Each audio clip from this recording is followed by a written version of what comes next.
Hello, Maggie. Hello. Yeah, welcome to Maisha France, and please allow me to share with you the story of my first year in France. Why did you come to France?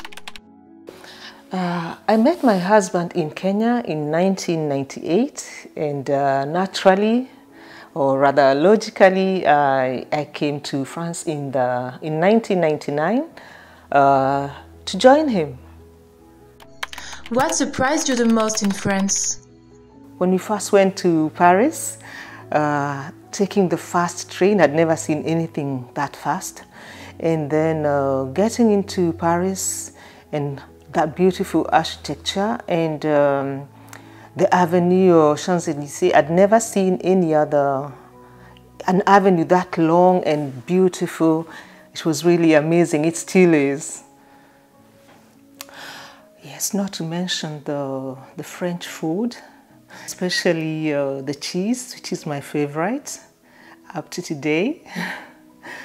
I really appreciate French food.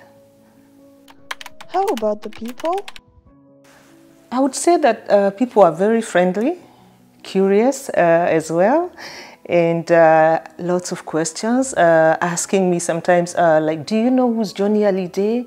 And you know what he represents for the French people? And I'm like, how many Kenyans know who that is? It's like me asking them, do you know Joseph Kamaru or Daoud Kabaka? Yeah. Did the French people guess that you're coming from East Africa? For most French people, they are more used to seeing people coming from Senegal who speak French. So really, they just assumed I was from there until I spoke English. What did they say when they learned that you were a Kenyan? Yeah, once they learned I was from Kenya, they were intrigued, and most of them asked me about the safaris, about the Maasai people, and the athletes. That really, was the topic with them. Did you experience a language barrier?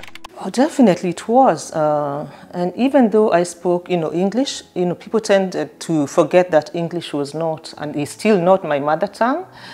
And even though I had done some lessons at Alliance Francaise in Nairobi, and I'd also worked with a French company, it didn't really help much. One thing that most people don't realize is that the French language is not that easy. Especially for me, the written part, and then there are different accents as well. But I still make mistakes even up to today, 23 years down the lane. Yeah, everybody made really an effort at first, I would say for the first 10 minutes. But for example, the dinners were so long for me because they all eventually spoke French. I understood nothing. And often my mind just wandered and went to Nairobi. Yeah. Then I went to learn a bit of French at the university. Yeah, I found a few people who could speak English, a little bit. And well, at the end of the day, at least my husband could speak English. So that in itself was good enough at that time. I had such a wonderful mother-in-law, a very intelligent lady, bilingual. She helped me a lot. We spoke English together. And the rest of the family also did a lot towards helping me around. I was really lucky.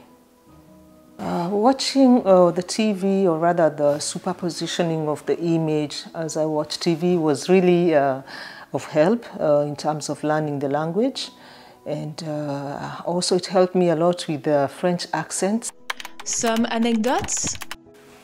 Then the winter came.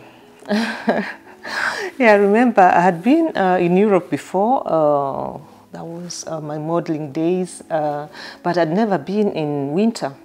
So that was very difficult, even though, I was lucky. I'm in the south of France, it's not as cold, but that really hit me. My pocket dictionary.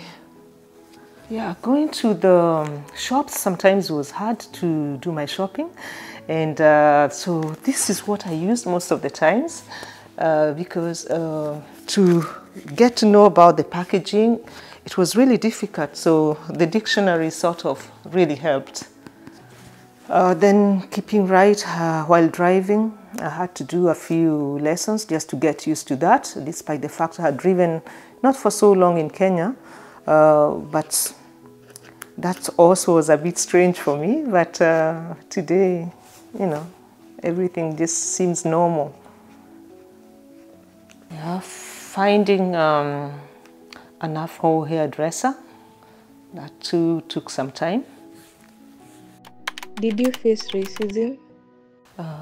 As far as I'm concerned, and our girls as well, I don't remember any incidents where I felt any racism. People were friendly.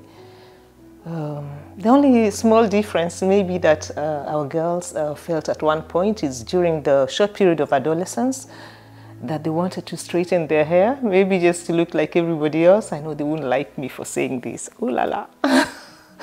Yeah, but nothing much. Yeah, so let me take this opportunity to thank my in-laws, all of them, and the family at large for making it so easy for me and for really being so helpful at the beginning, and our friends as well who tried so much to speak English, even though it was difficult for them. I just want to say thank you. You made it so easy for me. Looking back today, I'd say it was a very, very good experience. I learned lots of things, and especially when I learned that I could understand this language, because it's really difficult sometimes when people crack jokes and then someone has to explain it to you after that. It's never really that funny. It was a wonderful year. All the same, I'd say that looking back. Thank you very much for watching, and I really enjoyed doing this video, and till next time we probably have a part 2 if you have more questions. This is Maisha France. My name is Maggie. Bye bye.